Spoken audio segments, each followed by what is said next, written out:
Meio-dia e 53, o estúdio da Bonfim FM, a gente recebe equipe da Emater, o Redondo, hoje para um bate-papo mensalmente, na segunda quinta-feira de cada mês, a gente recebe a Emater para atualizar as informações para os agricultores de Morro Redondo. Hoje estão aqui no estúdio o chefe do escritório municipal, o engenheiro agrônomo Evaldo Voz e o engenheiro agrônomo Samuel Rutz. Desejar inicialmente, então, uma boa tarde ao Evaldo Voz, ali que se aproxime do microfone, né? Uma boa tarde, uma saudação para os ouvintes da Bonfim FM. Boa tarde, Jones. É um prazer estar de volta aqui na Rádio Bonfim FM para poder conversar com os nossos ouvintes, né? Especialmente com os agricultores e os munícipes de Morro Redondo. Uma saudação também do Samuel Rutz, então, mais uma vez aqui, a segunda edição, né, dessa conversa aí para conversar com os ouvintes e também os nossos agricultores. Boa tarde. Boa tarde, Jones. Boa tarde aos ouvintes. Como o Evaldo falou, é um prazer a gente estar aqui, podendo fazer essa comunicação, especialmente com os agricultores, né, e trazer o nosso recado e também estar semeando, né, informações de qualidade para o nosso público. Te agradeço então a saudação inicial e agora já passo para o Evaldo. A gente vai conversar então alguns assuntos, atualizar, né? No último programa, que foi o primeiro que a gente fez, foi uma apresentação da equipe, né? Das atividades, um panorama, um planejamento, né? Que vocês têm e o que cada um atua, né? Importante para atualizar a comunidade. Hoje a gente já entra mais nos assuntos relevantes do momento, como se diz, assuntos prioridades, e para que os ouvintes saibam e se atualizem das informações. Vamos começar então falando do figo. O figo, e recentemente teve uma reunião na Câmara, né, debatendo, pois o município vai apoiar, e com isso é muito importante trazer as orientações deste período agora, a questão do plantio e da condução do programa municipal do FIGO, que tem a parceria da Emater com a Secretaria de Desenvolvimento Rural e Turismo, né? E naquela ocasião também o pessoal da Embrapa também, né? Então, esses são os parceiros desse programa muito importante do nosso município. Então, o Evaldo nos traz, então, atualizações para os produtores de figo aqui do nosso município de Morro Redondo. Bom, Jones, assim, com relação ao figo, as orientações que a gente tem passado nesse momento aos produtores que estão interessados no cultivo dessa cultura, né? Em primeiro lugar, fazer uma amostragem de solo, aqueles que ainda não fizeram, né? Para encaminhar para o laboratório, a fim de a gente observar qual a necessidade de calcário e de outros nutrientes, onde a gente tem observado já nas análises que estão sendo encaminhadas uma demanda forte de calcário, né, com áreas assim. Hoje de manhã ainda fiz uma interpretação que pedia 9,6 toneladas de calcário por hectare, para você ter uma ideia, né? Então isso é uma demanda muito forte de calcário, evidencia sim ainda uma demanda, e particularmente para essa cultura, e assim como para as culturas perenes, né, como pêssego, figo, enfim, né, mas falando do figo, o momento ideal de se fazer essa correção, após a gente obter esse resultado da análise, é antes do plantio. Então, o encaminhamento da amostragem vai nos permitir, a partir da análise, detectar qual a necessidade de calcário para correção de solos que aquela área especificamente vai necessitar. E eu digo para vocês, esse ano de 2024-25, nós temos praticamente 300 análises realizadas aqui no município para as diferentes culturas, né? E a demanda de calcário, ela é muito variável, inclusive em alguns casos nem há necessidade, mas são casos muito específicos, né? Então é muito importante fazer a amostragem de solo. Para além do calcário, a gente tem dois elementos que são fundamentais para o bom estabelecimento da cultura, no caso da cultura do figo, assim como as demais, mas na cultura do figo, que são o fósforo e o potássio. De um modo geral, nas análises que têm passado pelo nosso escritório, a necessidade de fósforo é em torno de 2 vezes aquilo que se demanda em potássio. E essa correção com fósforo e potássio também precisa ser feita, assim como o calcário, antes do plantio do pomar. Então, a princípio, a principal observação num primeiro momento é essa, é fazer essa amostragem e análise de solo para detectar qual a demanda que esse solo tem. Bom, a partir dessa constatação do que é necessário em termos de calcário para correção, né? Como eu disse, esse calcário tem que ser usado em área total, assim como o fósforo e o potássio, né? Vai ser aplicado em área total, e ele deve ser incorporado no solo, o calcário, principalmente com uma mistura que torne muito homogênea, muito bem misturado, meio redundante isso, mas tem que ser muito bem misturado ao solo, porque o calcário, ele é uma rocha, ele é uma pedra que é moída. Em função disso, a questão de a possibilidade dele se misturar no solo, se ele não tiver sido feito mecanicamente uma boa mistura, é muito pequena, porque a solubilidade dele é baixa, ele se dissolve muito pouco, né? E muito lento. Então ele tem que ser muito bem misturado. Eu sempre uso um exemplo, né? Que se você vai fazer um pão, não adianta você sovar, misturar a farinha e a água e só depois deixar o fermento só colocar por cima. Não vai adiantar nada, não vai crescer esse pão. Então o calcário, a semelhança disso, ele tem que ser muito bem misturado no perfil do solo para que ele ofereça então uma boa condição para que a planta possa se estabelecer e desenvolver um bom sistema radicular. A partir daí, né, nós estando com o solo corrigido e preparado com uma lavração e uma gradagem, a sugestão nossa, a recomendação nossa é o encanteiramento da área, porque o nosso solo é um solo muito raso. Então essas culturas perenes que acabam desenvolvendo um sistema radicular mais profundo, elas precisam de uma profundidade maior de solo, principalmente da camada arável, né, que é a camada onde ela vai encontrar as melhores condições de desenvolvimento. Então quando a gente encantera, a gente aumenta o perfil, a profundidade do perfil do solo. Então a sugestão, a recomendação nossa é encanteirar. Até o pessoal tem usado o encanteirador da associação.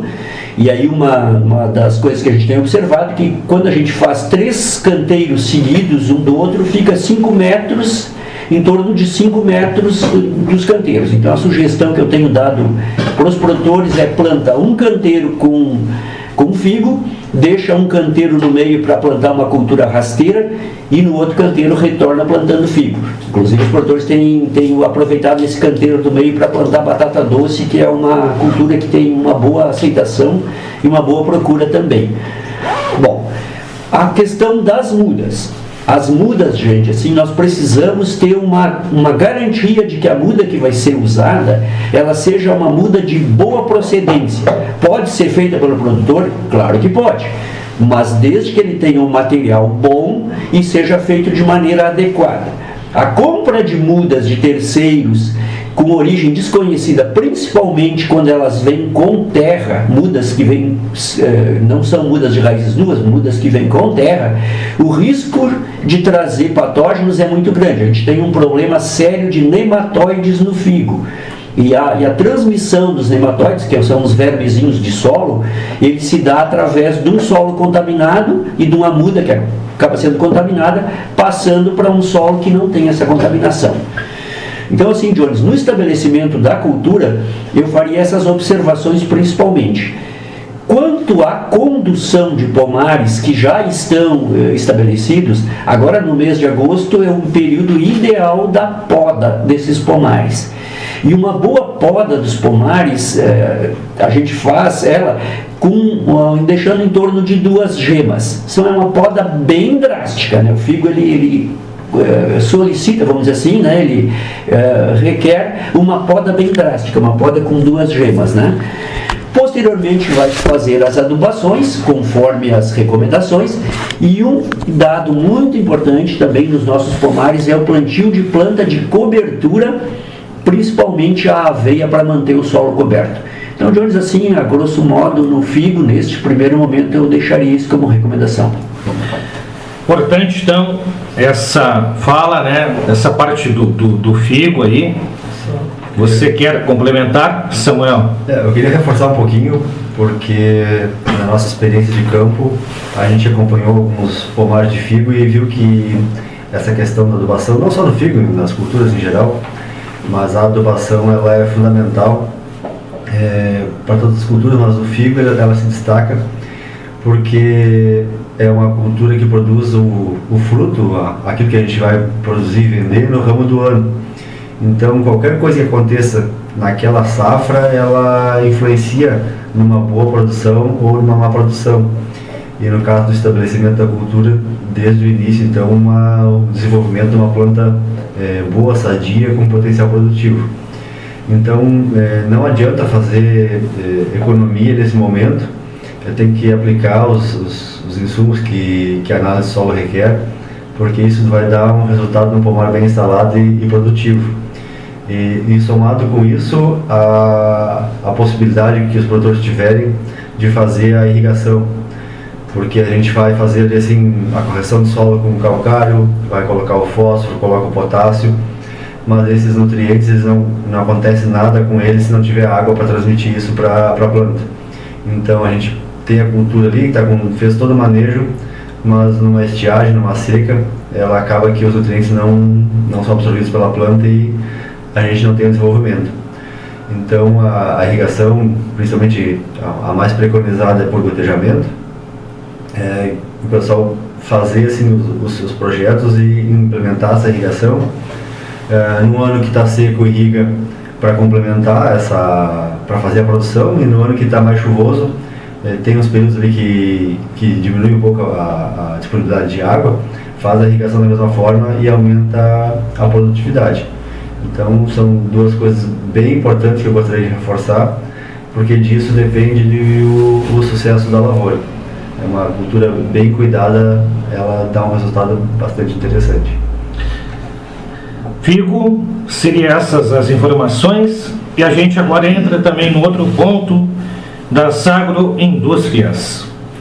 Recentemente tivemos a FenaDoce, evento também da Fronteira, e a festa do doce colonial no último final de semana. Então, eventos recentes onde agroindústrias do nosso município estiveram representando a nossa cidade. Importante comercialização de diversos produtos. E isso o Samuel vai detalhar, então, trazer algumas informações desses últimos eventos que as agroindústrias aqui no município participaram, tanto aqui na cidade, na região e também na fronteira. Assim como a gente estava conversando agora há pouquinho sobre o figo, né, a importância de fazer o plantio bem feito e cuidar ele, é a hora de fazer a comercialização, né? Então, assim, quando a gente estava definindo os assuntos que nós iríamos trazer hoje aqui no programa, a gente colocou essa parte das agroindústrias para trazer para a população. Como a gente incentiva bastante que o pessoal se regularize, que procure o nosso serviço para ajudar nesse setor, então assim trazer um pouco dos resultados como forma também de incentivo. Então a gente passou esses últimos dias antes da FenaDoce fazendo ali os ajustes finais na rotulagem de algumas agroindústrias que tinham, a legislação vai mudando, então a gente tem que fazer uma atualização conforme isso acontece.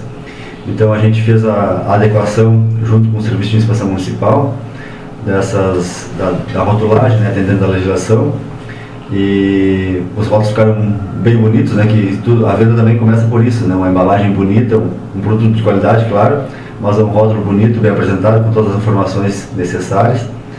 E vencemos essa etapa. As agroindústrias do município foram participar então da FenaDoce. Ela teve, na média, menos movimento que a FenaDoce do ano passado, mas mesmo assim os resultados de vendas de todas as agroindústrias foram bastante positivos. O pessoal está bastante contente pelas vendas, e é importante porque isso tudo é dinheiro novo que entra no município. Pelotas recebe nesse período da FenaDoce bastante turistas, então é dinheiro que vem de fora para a região e que passa a ser reinvestido aqui. E também eu costumo falar assim que para aquelas agroindústrias, como por exemplo a Embutidos Novak, que tem um ponto de venda aberto ao público, então eles vendem o ano inteiro, essas feiras e eventos elas são como se fosse o 13º salário, porque naquele momento ali é uma venda que no ponto de venda fixo deles eles não teriam. Então é um recurso, um dinheiro que entra bastante importante para complementar as obrigações que eles têm com funcionários e as despesas que tem no dia a dia, e também daqui a pouco uma capacidade de fazer um investimento com esse recurso extra que entra na agroindústria. Então assim, foi bastante positivo. Esse festival que teve é o Festival Binacional Brasil-Uruguai, que acontece em Santana do Livramento, que foi no final de semana passada, até sábado. E participaram aqui algumas agroindústrias, também venderam bastante lá. Aquela região ali, ela é uma região que demanda muito essa parte de doces, né, principalmente os doces esses de frutas, né, passas, origones, coisas do tipo. Então acaba que isso tem uma demanda lá e que esse festival ali, entre outras coisas, acaba favorecendo a venda desses produtos que tem aqui na nossa região. Também, da mesma forma como a Fena Doce, dinheiro novo que entra para o município através dessas agroindústrias, de turistas que vêm de todo o estado, né, do Brasil, e também do Uruguai, que consome lá naquele local. E trazendo aqui para o nosso município, Morro Redondo, no domingo a gente teve então a 7ª festa do Doce Colonial, onde as agroindústrias puderam novamente fazer suas vendas, né? Só citar um exemplo aqui, o pessoal ali da agroindústria João de Barro chegou era umas 10 e pouco da manhã, lá de Livramento, e montou o seu estande ali e ficou a tarde inteira vendendo ali na festa do doce. Então a agenda do pessoal estava bastante lotada nesses últimos dias, né? Assim como o Vorordão e outras mais. Mas assim, queria destacar que a festa do Doce Colonial, ela também é um experimento, é uma possibilidade que aquelas famílias que tradicionalmente produzem os doces coloniais, de experimentarem fazer as suas vendas e esse atendimento ao público, e daqui a pouco mais pensar assim, puxa vida, se aqui no Morro Redondo, né, numa festa do município, eu consigo vender um valor X no final de semana, se eu regularizasse a minha agroindústria e começasse a participar como as demais em feiras e colocasse meu produto nos comércios, pode ser uma possibilidade, é uma coisa possível. Então assim, ele tem também esse caráter de, além de mostrar para os turistas, para a população regional, o que o pessoal faz aqui, né? Mas também de fazer assim o fomento nessa atividade. E agora pela manhã eu estive visitando uma agroindústria e o pessoal está a todo vapor, literalmente, né? Porque estava um vapor lá na agroindústria, estava fazendo doce, né? Preparando os produtos, que tem 2 feiras grandes, né, agora, que é a Expo Inter, que o pessoal aqui do Morro foi também. O pessoal vai participar da Expo Inter e logo na sequência o acampamento Farroupilha. Então é uma agenda bastante lotada, o pessoal trabalhando bastante, vendendo bastante e demandando, né, a produção primária aqui do município de leite, de frutas, e movimentando o comércio local com compra de insumos, né? Então é uma atividade interessante que está dando seu resultado no dia a dia. Lembrando que, até para destacar, nessa da fronteira, quem esteve presente lá nas agroindústrias? Daqui teve a João de Barro, Demiquer, e tem uma que a gente dá na divisa ali, que é o Vorjordão. Vorjordão, entre Morro Redondo e Pelotas, né? Então, estiveram presentes. E na Fena Doce, aí sim, foi o Bemiquer, Nardello, Embutidos Novak, João de Barro, e também tinha o Espaço Equar, e também a Cantina das Plantas da Rose do Wagner. E a Granja das Figueiras? Não foi esse ano. Não foi? Não. Então, o pessoal que participa, né, então, dessas feiras, né, então, mas é importante destacar, e agora para a Expo Inter, quem está projetado ir? Vai a BMQR, vai a João de Barro, o Espaço Ecoar, a Cantinho das Plantas e esses 4. É importante, então, vai ter 2 agroindústrias e 2 floricultura, né? Então, representando o município, né? Lá na Expo Inter.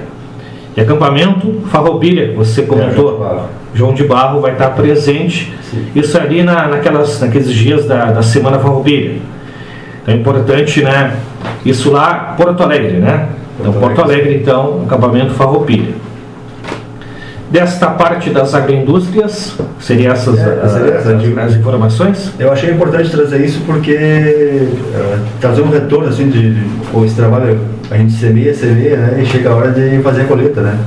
Então agora o pessoal fez a colheita ali e acho que é importante divulgar isso para o resultado que tem, né? Divaldo? Eu gostaria só de dar uma contribuição, um depoimento mesmo, Jones, sobre a Fena Doce, né? Eu estive na Fena Doce visitando durante um dia as nossas agroindústrias, visitando a feira e em particular as nossas agroindústrias, né? E tive a oportunidade de conversar com o nosso colega Renato, que é quem coordena esse programa a nível regional. E o depoimento dele é que a tendência da feira, dentro da Fena Doce, é crescer cada vez mais. E a gente percebe, olhando os que tiveram lá, e mesmo o depoimento do próprio Renato, que ficou a maior parte, que as pessoas, de um modo geral, davam uma volta na feira e iam para a Feira da Agricultura Familiar, onde saíam, via de regra, com um pacote ou mais. Então, assim, esse trabalho é um trabalho magnífico, eu assim, declaro, né, na minha opinião, que tem dado uma perspectiva diferente para aquelas feiras e festas que ocorrem em todo o estado do Rio Grande do Sul. Na própria Expo Inter, né, qualquer um que se informe vai ver assim, o crescimento da Feira da Agricultura Familiar e o que isso tem se tornado uma referência dentro dessas feiras, Jorge. Então, essa parte a gente agradece, então, as informações aí repassadas aqui nesse bate-papo. E a gente entra em outro assunto também.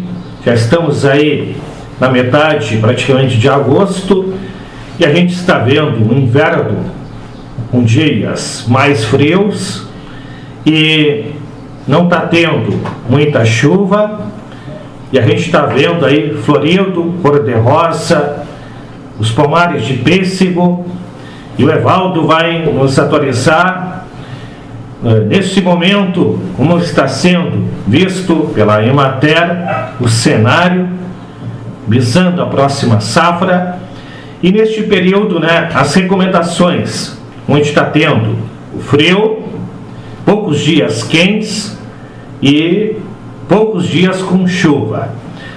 E o controle fitossanitário, quais são as recomendações para o produtor de pêssego do nosso município? E na nossa abrangência da rádio também tem outras cidades ao redor que também estão nos ouvindo. A gente sabe que tem a integração com a Embrapa também nessa situação do monitoramento, né, que tem depois da mosca das frutas, mas isso é mais adiante. Mas porque é um trabalho em conjunto, porque tem propriedades aqui tanto em Cerrito, Morro Redondo, Canguçu, Pelotas, que fazem parte, né, da produção de pêssego na nossa região.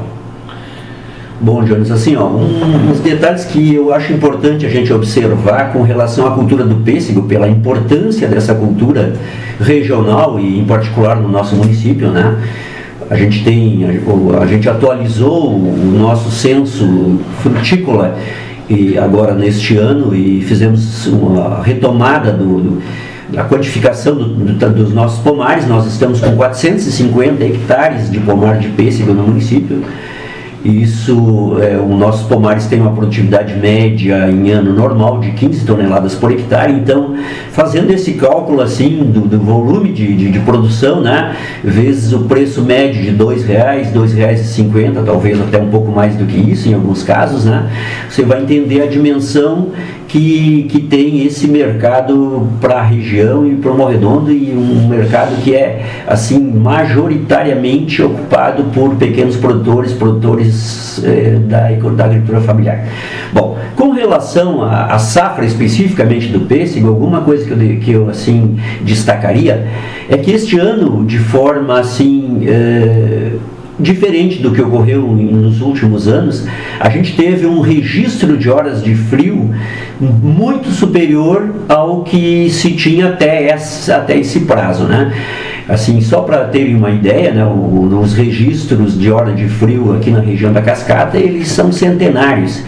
E a gente tem, em termos médios de hora de frio, ao longo do período de inverno aqui na nossa região, especificamente aqui o que pega o Morro Redondo, é em torno de 498 horas de frio. 498 horas de frio.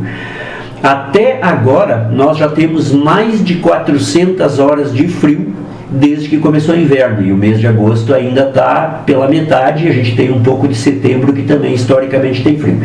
Então esse frio que a gente teve até agora, né, estimulou o florescimento do pêssego, porque as cultivares que são plantadas aqui na nossa região, normalmente elas têm uma necessidade de soma térmica em torno de 300 horas de frio.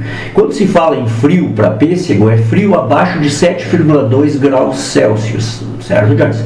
Então, assim, toda vez que se registra um frio abaixo de 7,2, vai fazendo a soma térmica. Nós já temos 406 horas até agora, né? E para as nossas cultivares a necessidade é em torno de 300 horas. Então isso obviamente estimulou o florescimento, e um florescimento muito uniforme. Isso é muito promissor, porque assim, a experiência nos mostra que toda vez que tu tem um florescimento antes da brotação, tu tem umas facilidades, né, e uma perspectiva melhor de frutificação posterior. E também, e aí vem um detalhe bem interessante, é que como esse florescimento ele foi uniforme, ele está bastante uniforme, ele tende a reduzir o número de aplicações, principalmente de fungicidas, que são aplicados nessa época para fazer o controle fitossanitário de doenças, né, que se instalam a partir desse período, que são entre elas a antracnose e a podridão parda, que são as mais importantes para nós, né, que se instalam a partir de agora. Então, quando a gente tem um florescimento de forma mais uniforme, tu consegue com menos aplicações fazer o controle. Apesar disso, a maioria dos nossos produtores já estão com mais de 3 pulverizações de fungicida nos pomares, porque esse manejo, essa cobertura fúngica agora é muito importante para evitar a entrada dessas doenças que eu falei anteriormente, né? Então assim, e uma coisa que favorece, que eu estava falando, é como as flores elas vieram antes das brotações, então essa cobertura que o fungicida oferece, ela é maior porque ela não se dissipa nas brotações, ela acaba pegando diretamente nas flores. Um detalhe muito importante, assim, uma observação para os nossos produtores, é a boa regulagem dos atomizadores, que é os equipamentos de pulverização, né, para que a gente possa ter um volume de cauda que seja realmente suficiente para fazer uma boa cobertura do pomar. A gente sabe que isso é bem complicado. Se a gente olhar nas recomendações, de um modo geral, o ideal para uma boa cobertura do pomar com fungicida seria em torno de 1.000 litros de cauda. É muito difícil alguém que chega nesse volume, mas a 600 litros eu acredito que a gente consiga chegar.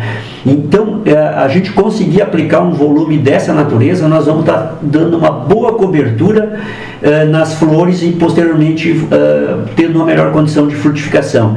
E não descuidar do número de pulverizações, porque grande parte desses fungicidas são fungicidas de contato. E um fungicida de contato, toda vez que a gente tiver um volume de chuva, que seja significativo, a gente vai ter a lavagem desse fungicida. Então tem que se repetir a aplicação. Outra coisa é a alternância de produtos, porque a gente não pode passar por uma aplicação específica de um único fungicida sobre assim, o risco de nós estar selecionando um fungo que seja resistente àquele produto que está sendo usado, né? Então, Jones, assim, para esse momento eu deixaria assim muito de alerta aos produtores, porque o cenário é positivo, mas agora depende do capricho dos produtores. E em seguida nós temos que começar também com as adubações para nós fazermos com que as brotações sejam vigorosas, tá? Então seriam os detalhes que eu deixaria como recomendação para esse momento para o pêssego. Tem previsto alguma reunião, como tem nos anos anteriores ali, de planejamento da safra, de onde vêm os pesquisadores, tanto da Emater como também da Embrapa, para orientar e também falar depois como vai ser durante o período antecedendo a colheita? No momento nós não conseguimos ainda afinar esse planejamento, mas isso está dentro das nossas intenções assim de realizar, sim, Jones. Importante, né, porque tem os locais que é colocado depois o monitoramento, né? E porque dá para ter uma previsão também até questão de chuva, né?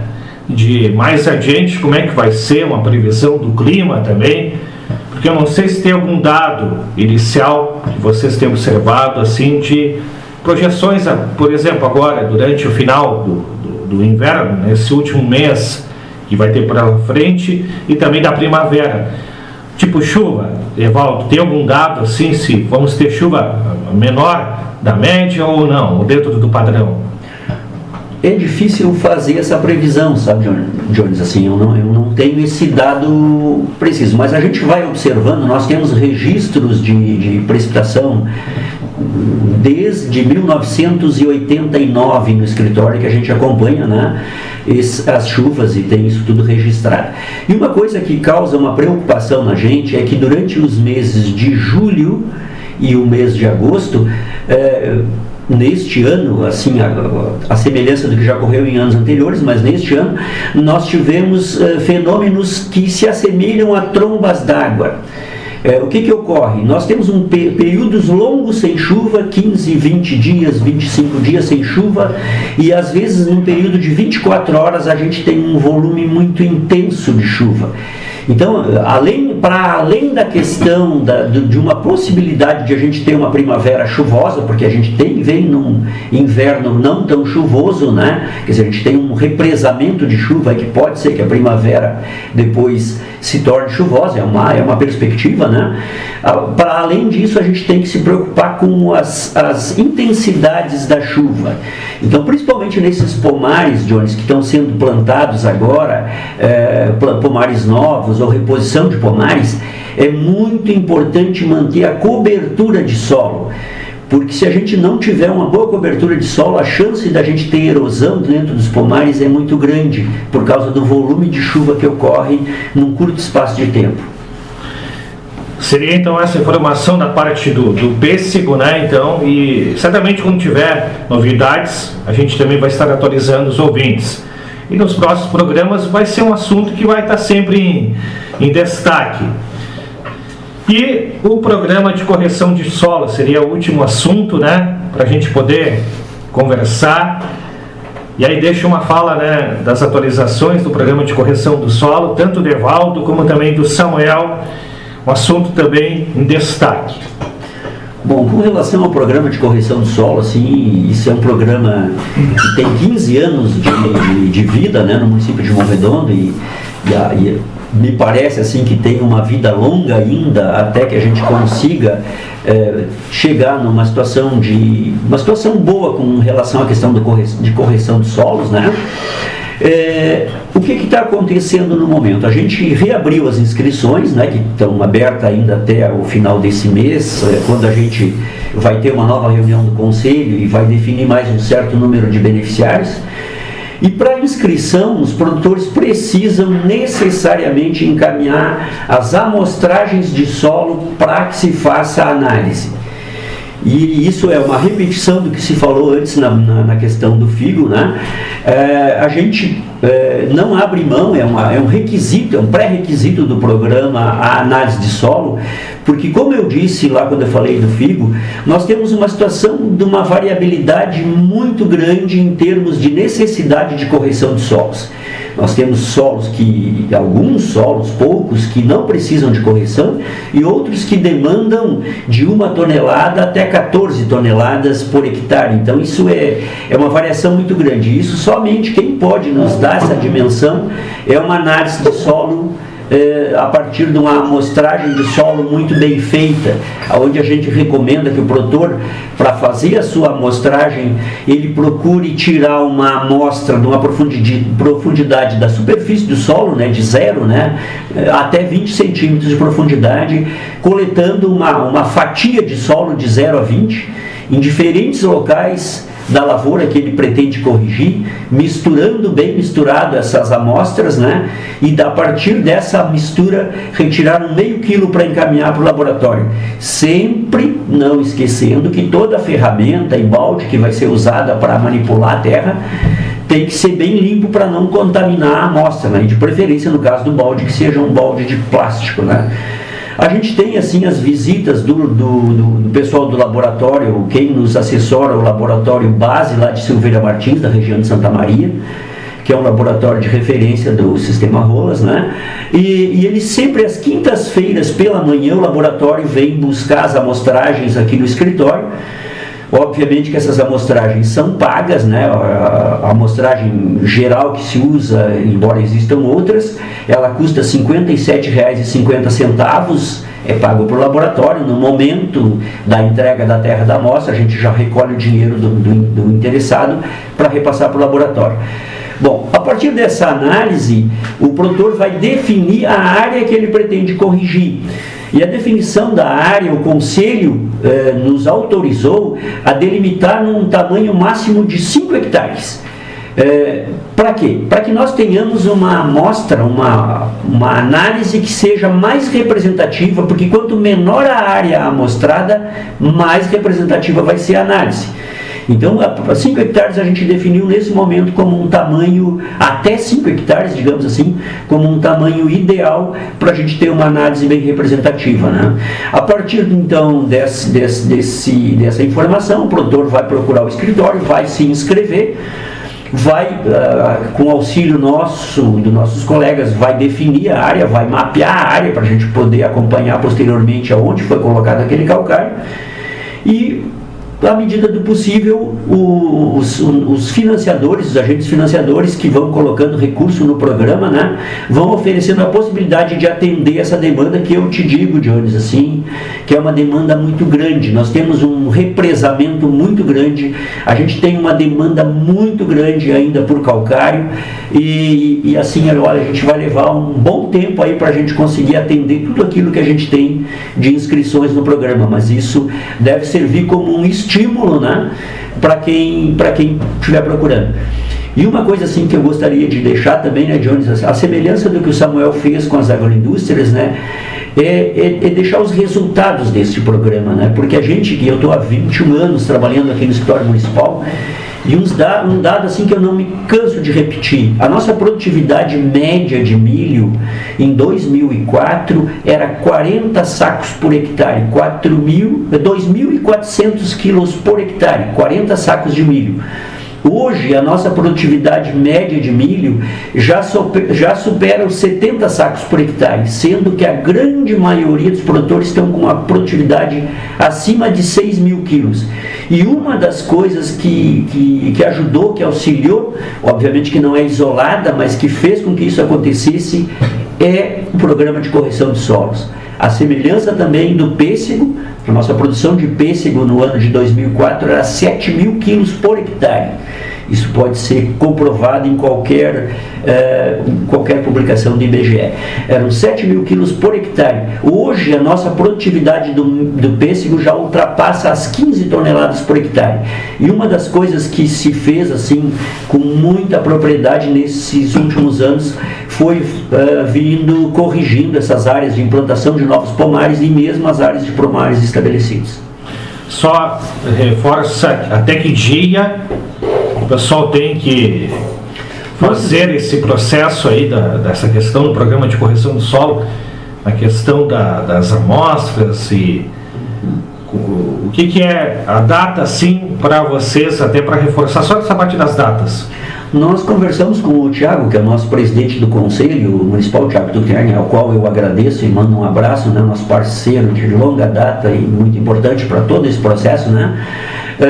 E definimos que a reunião do Conselho, que seria realizada nessa terça-feira, dessa semana agora, passamos ela para a última terça-feira do mês, em virtude de possibilitar que até lá as pessoas ainda possam se inscrever. Então, até a última terça-feira do mês, né, quando a gente vai estar realizando o Conselho, a gente ainda vai estar coletando as inscrições que tiverem que serem encaminhadas. Lembrando sempre para as pessoas que a homologação da inscrição só ocorre com a análise de solo. E esse processo de encaminhamento da amostra para análise, ele demora uma semana, considerando que sempre vem às quintas-feiras o laboratório buscar. Então o laboratório pegou hoje de manhã, veio buscar as amostras, essas amostras vão estar prontas, as análises delas, em 7 dias, quinta-feira da semana que vem. Aí eu e o Samuel e o Patrick vamos fazer as interpretações dessas análises e colocar dentro do nosso planejamento para que o Conselho possa analisar e selecionar os beneficiários também. E aí teria tempo de fazer essa coleta na quinta que vem? Até quinta-feira da semana que vem ainda é possível. Então a última coleta então das amostras, né, para poder a inscrição ser aceita na terça-feira, dia 26. E deixo então o encerramento aqui dessa parte aí com o Samuel. Assim como o próprio programa diz, né, programa de correção do solo, foi muito bem feita essa base, continua sendo trabalhada até hoje, né, até porque tem necessidade, mas o Evaldo levanta uma questão assim, que é bastante importante e que eu acho que seria o passo seguinte desse programa, que é avançar para os nutrientes, né, do solo. Então assim, a gente faz a correção do solo com calcário, a planta vai ter um pH no solo que propicia a melhor absorção de todos os nutrientes, como a gente sabe. Mas assim, uma coisa que eu notei quando eu vim para cá, nesses poucos meses que eu estou aqui, existe, vou só dar um exemplo, né, que é um exemplo mais fácil do pessoal enxergar, a produção de silagem.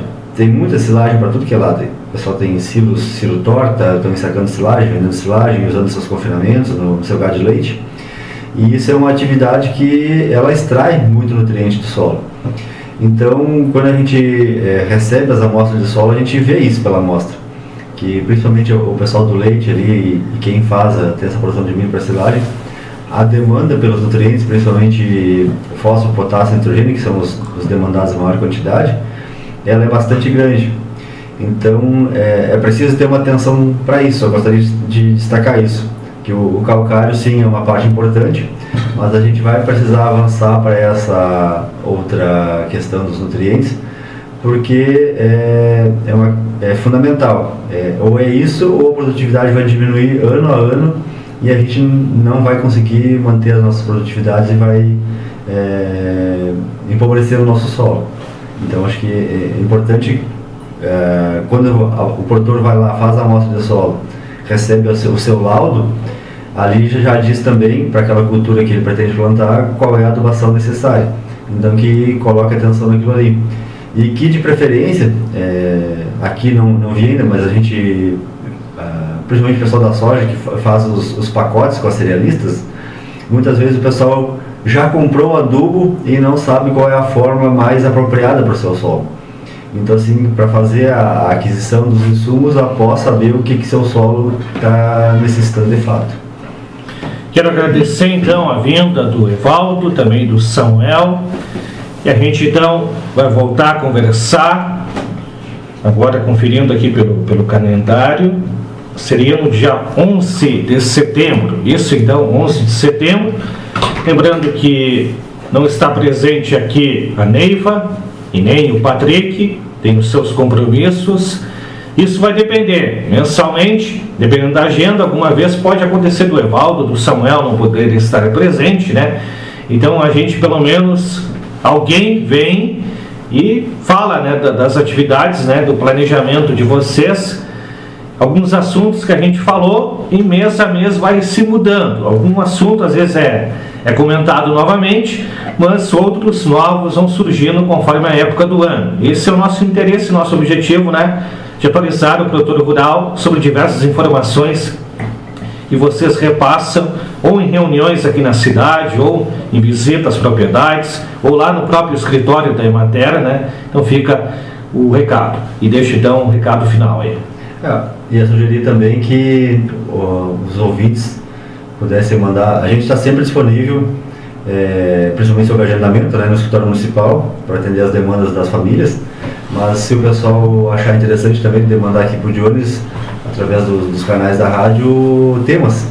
Daqui a pouco tem um tema que o pessoal acha interessante, a gente pode, não de surpresa, né, não vale, mas planejando assim, a gente pode debater outros temas também aqui no rádio que possam ser de interesse do município.